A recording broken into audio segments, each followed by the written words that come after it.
Hi loving soul, Remy here.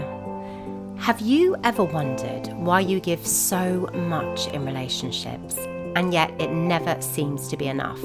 And somehow you end up feeling drained, anxious, feeling alone, or even resenting the people you love. Let's talk about why your people pleasing might actually be attracting toxic dynamics, and most importantly, how to step into the version of you that feels safe, loved, and powerful without having to prove or earn it. Let's dive in. Not sure where to even begin when it comes to finding a healthy, loving partner? Maybe a part of you thinks it's easier to just be single and avoid the anxiety and stress of a relationship altogether, but yet another part still dreams of having a gorgeous partner to dance through life with. If you want to attract a loving partner who is aligned with the best version of you and have the confidence to be that best version of you, then the universe has brought us together here now for a reason. Let's unlock your power to attract everything you truly deserve. Hi, I'm Remy, clinical hypnotherapist, NLP practitioner, EFT facilitator, certified life and success coach, and your dedicated love upgrade coach. I went from being a people-pleasing, codependent, anxious serial dater and marrier of the wrong men to being happily married with the warm, loving family and life I always dreamed of. It wasn't luck that got me here though. It was doing important internal work, and I'm here now to share everything I know with you so you can get what you want most too.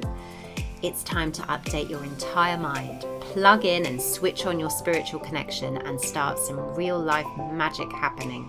This is your time to put beautiful you first for a change. The outside world can wait, so hush those notifications and let's get down to some important work. Before we begin today's episode, I wanted to remind you that I'm offering one-on-one coaching. This is especially for you if you feel like you've already done some work. Maybe you've already read the books. You listen to the podcasts, you might have even got psychological help with a psychiatrist, a psychologist, a counsellor, a spiritual healer, but you still can't work out why what you want in your love life is not transpiring into reality. If you feel like you keep hitting a wall with what you're manifesting and the relationships you're bringing into your life just aren't really what you want or are ending up in a dead end, well, this is where I come in. Together, we can work with your subconscious to let go of those beliefs that are holding you back.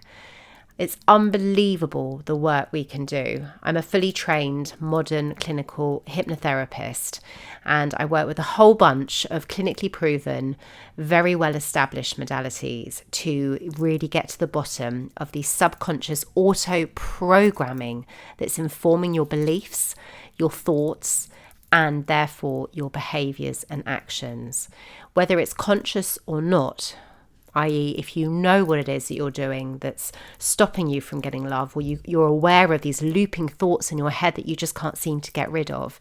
Together, I promise you, we will get to the bottom of them. And the good news is, like vast, profound change happens it really doesn't take any more than about 1 to 6 sessions per key issue. And the results are profound. So I really highly recommend, if you don't choose me and you're in this predicament, choose another qualified modern hypnotherapist who you trust, because really it is such an incredible tool. And it just results in such amazing, rapid change and just improves people's lives. We just don't have to suffer in life. It's true, you know. Pain is inevitable, suffering is optional, and this really helps get rid of all that suffering. So you can go and check out my coaching packages at www.herloveupgrade.com/coaching. All right, let's get back to today's episode. So let's get clear. What is people pleasing, and how can you tell when it's sneaking in under the guise of being nice, helpful, or loving? Well, this all comes from certain behaviours we do that really feel automatic, like it's the only way to be, when really that is just not the truth. This kind of behaviour is underpinned by beliefs that we have, which I'll go into in a moment.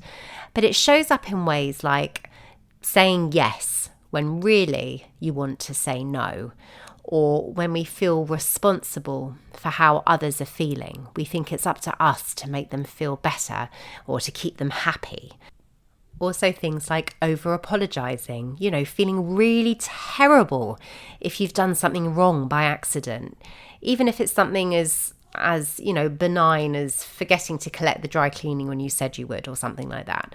But feeling that real sense of sort of shame inside and real kind of like disappointment in yourself for not having done it. That is not really a healthy response to doing something wrong. Other examples are feeling guilty when you take some rest or prioritize yourself. So you say no because you want to do something for you, and on some level that feels bad, like you've done something wrong. Well, that is not a healthy response either. So it comes down to this, that people pleasing actually isn't a valid way of showing love. It's actually a survival strategy, and it's rooted in the fear of disconnection. So we think we're giving from love. It feels that way on a deep level within us. Don't get me wrong. It feels completely true to us. It's not that we're trying to not love in a correct way. It feels like honour. It feels like loyalty. It feels like caring. And it feels like a really genuine way of showing our love. But if our giving pushes us out of alignment, i.e., we are doing something that on some level we don't really want to do, then it's not love. It's actually fear dressed up as devotion.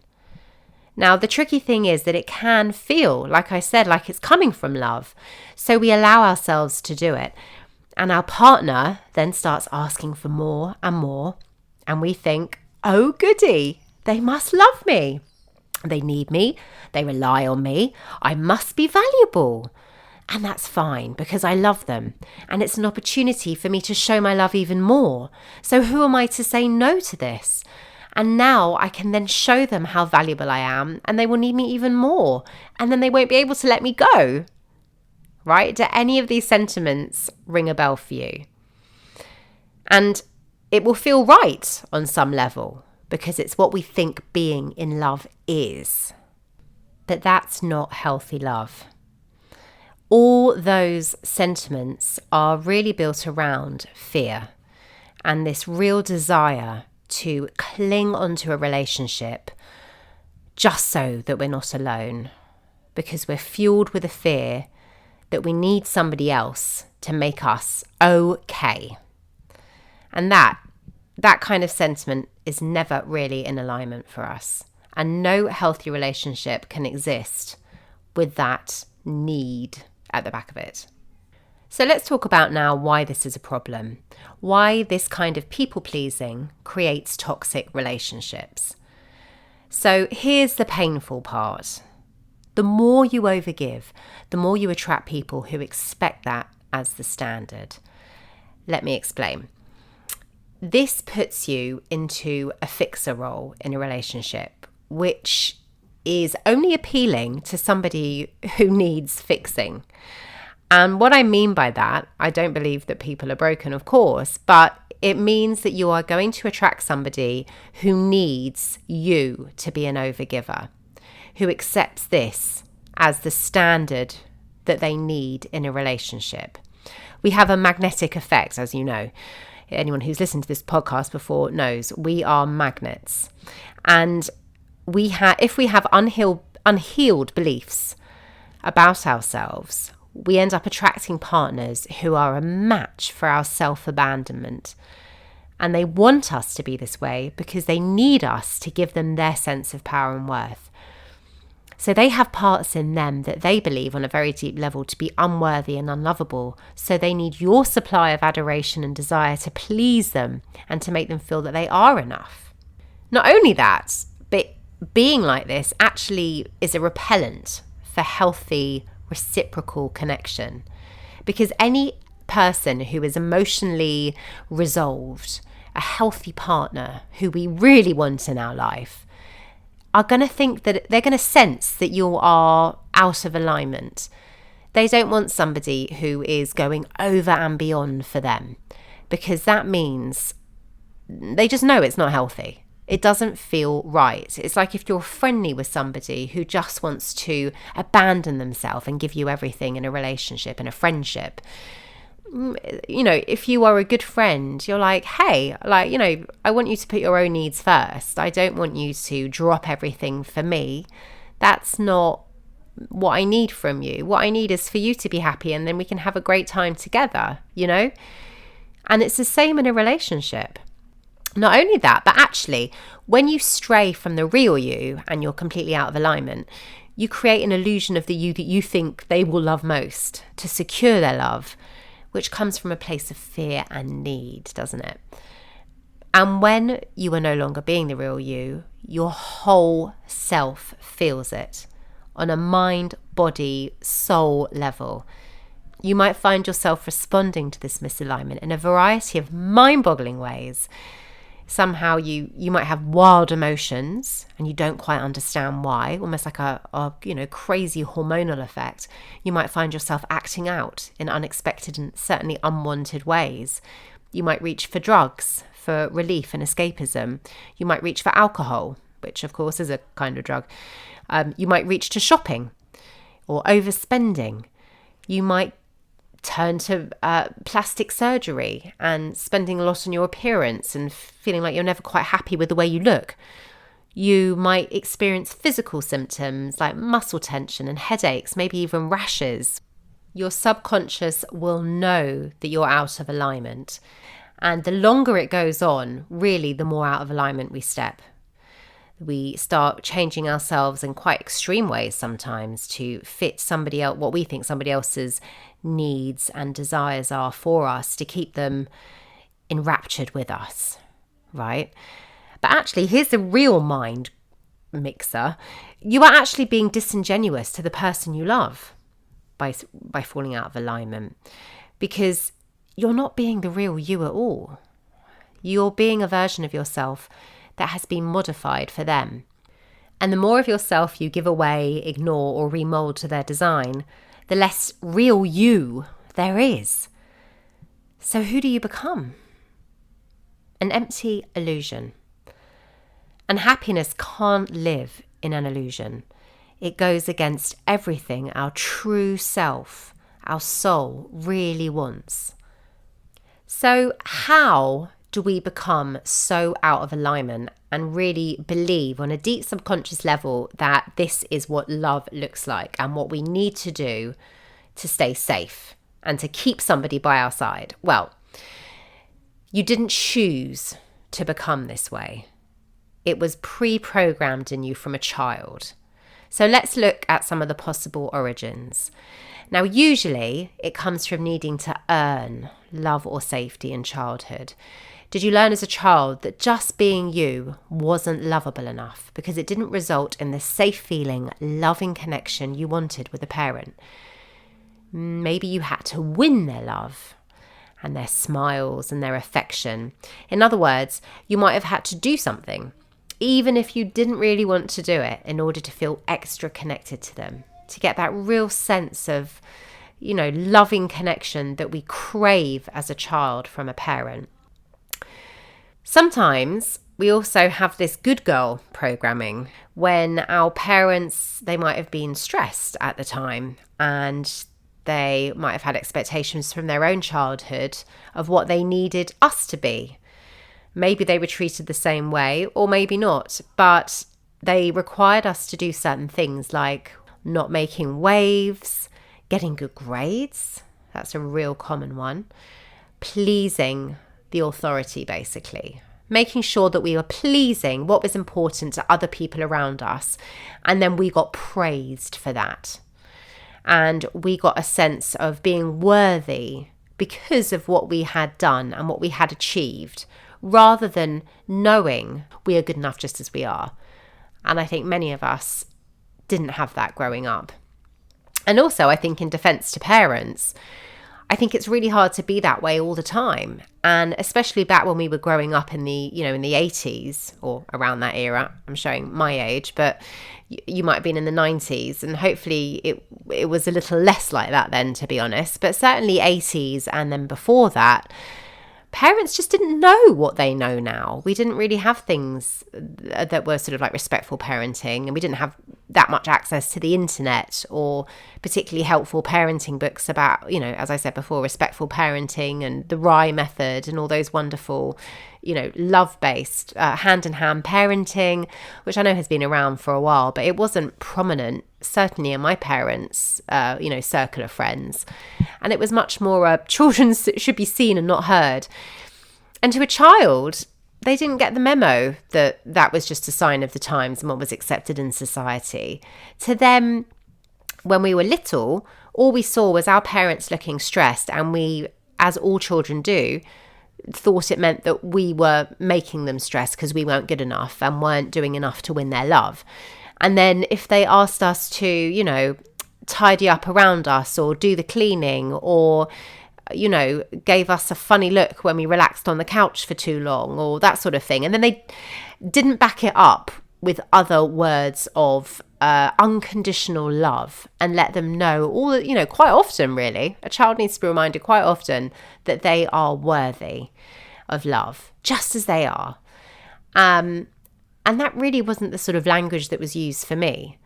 And even though a lot of parents were doing the very best they could do, it can still form real, misbeliefs within us through a child's eyes that it's the unspoken message that you have to be something other than you are in order to be lovable and to be enough and to be worthy of praise. So we end up with this confused impression of what love is. We think that it requires self-sacrifice in order to maintain connection and safety. Our people-pleasing comes from a place of fear of losing that person.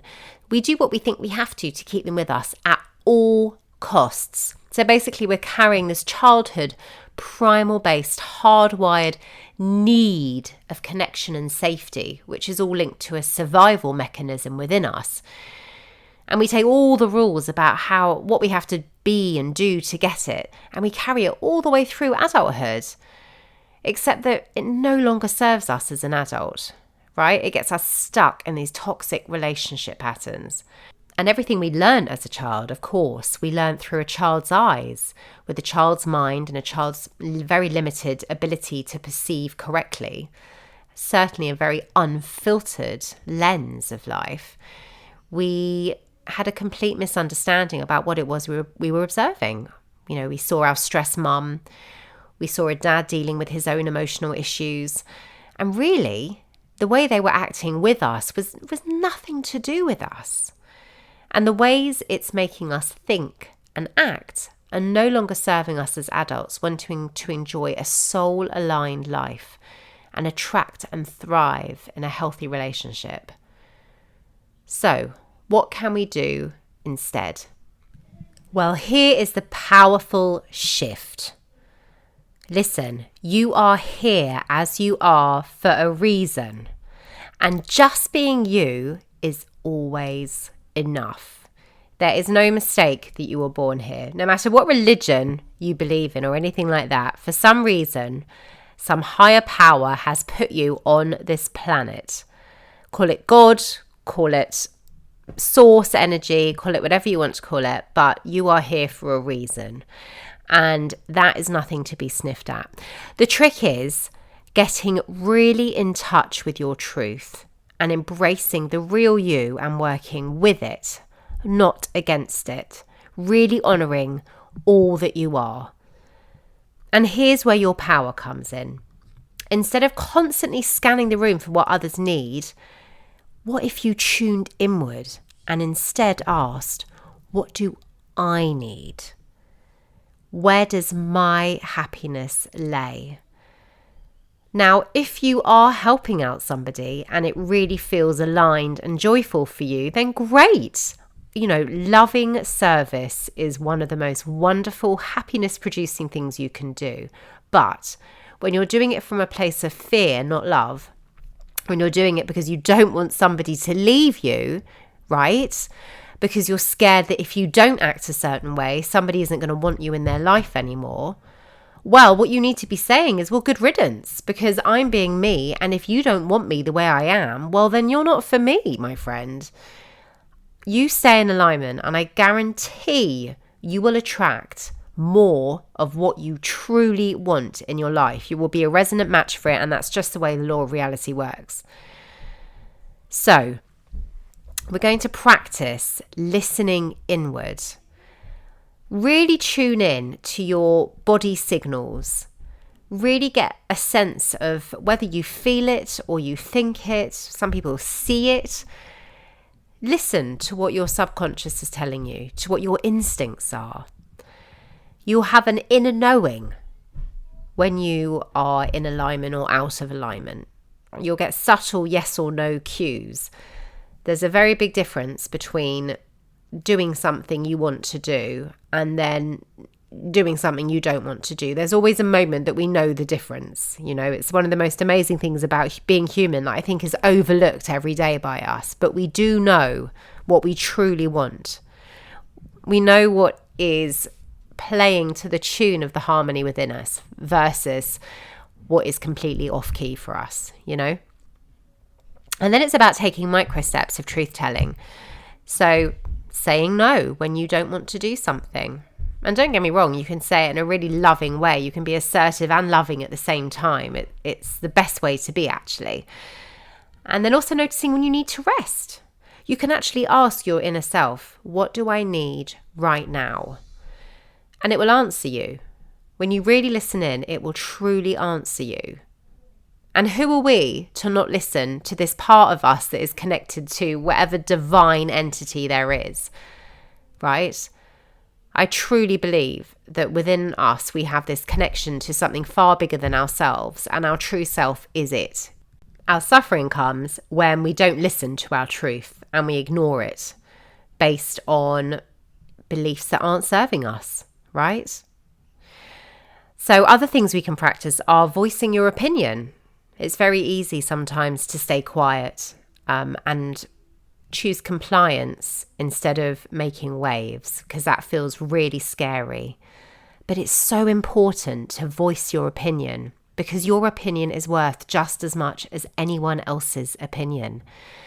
And quite honestly, if anybody says otherwise, well, they're the one with the issue, right? So the bottom line is this: you don't have to earn love. You were born worthy. And whether or not you actually do have children, you can imagine this. This is easy to imagine.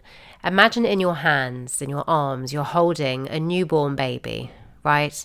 And you look at their beautiful face and their sweet body and their tiny little cute fingers and their weeny fingertips. And we just automatically know that they need to be nurtured and loved and cared for. And is it because they've done anything in particular? No, they just exist.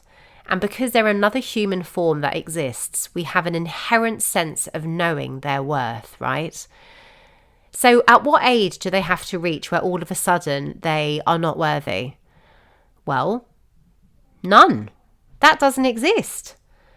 They are, so they are worthy. Just like you. Okay, so let's bring this home. Now, insight and knowledge is powerful, but action and experience is what really creates lasting change and real true understanding. So I'm going to set you an exercise if you're down with that. This is the inner alignment test. What you're going to do is write down one recent situation where you did something you didn't want to do just to keep the peace or to make someone else happy. And when you've thought of that, I want you to ask yourself, what did I feel in my body before saying yes? You can close your eyes and go right back to that event and see if you can remember that feeling you had. Now I want you to ask yourself, what would my truth have been if fear wasn't driving me at that time? So what would you have rather done instead? if you really could have done exactly what you wanted to do in that moment, what would you have truly done? And now I'd like you to write a short script of what you have said had you have honoured your truth. You can use aligned words of kindness from a heart posture of self-love. And when you've done that, just ask yourself, what belief prevented me from living in alignment at that moment? Was it a belief like, they'll be mad? Or what if I seem selfish?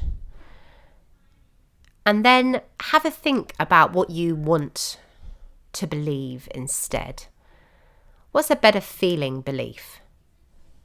Could you turn it around to a much better feeling thought like, I'm so proud of myself for being in alignment. How wonderful that I'm choosing myself and setting an example to them for what loving yourself looks like. How wonderful that I'm holding my boundary and demonstrating profound self-respect. You can go back and follow along with that exercise and push pause when you need to. And then when you're done, I wonder if you're game for this daily challenge for the next 3 days. How about you give extra special awareness to every time you do something for someone else? And before you go ahead and let them know your answer, just pause and choose what you want to do based on alignment, not obligation or fear. And then if you don't really want to do it, practice saying no. And you can even express your preferences in an assertive and respectful way. And then feel really proud of yourself for doing that and notice what changes. You might notice, in fact, I'm sure you will notice, that when you align with your truth, even in the tiniest way, the world around you shifts. You actually start to feel safer because every part of you knows that it is being looked after and that you are capable of looking after it, even the real broken feeling parts. And then your nervous system calms. And that toxic attraction energy just starts to dissolve. This is you telling the universe, I hold aligned boundaries for myself and I respect myself greatly. And then because we get what we are, not what we want, we attract more people who respect us and respect our boundaries. And in truth, that is exactly what we really want. So remember, you don't need to be needed. You need to be you. And when you stop abandoning yourself, you stop attracting people who abandon you too. This is the beginning of your new chapter, the aligned love story you deserve to write. I know you've got this. I really hope you've enjoyed today's episode. I certainly enjoyed sharing it with you. I would be so grateful if you would leave a review on either Apple Podcasts or Spotify. It would truly mean the world. And it just lights me up to know that you are listening and that this is reaching the ears of people who appreciate listening to it. Sending you so much love in abundance. Until next time.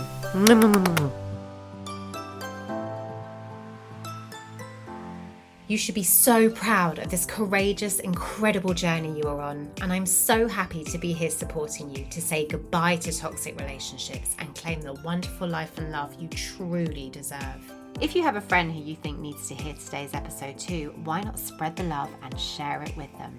Sending you so much love in abundance. Until next time.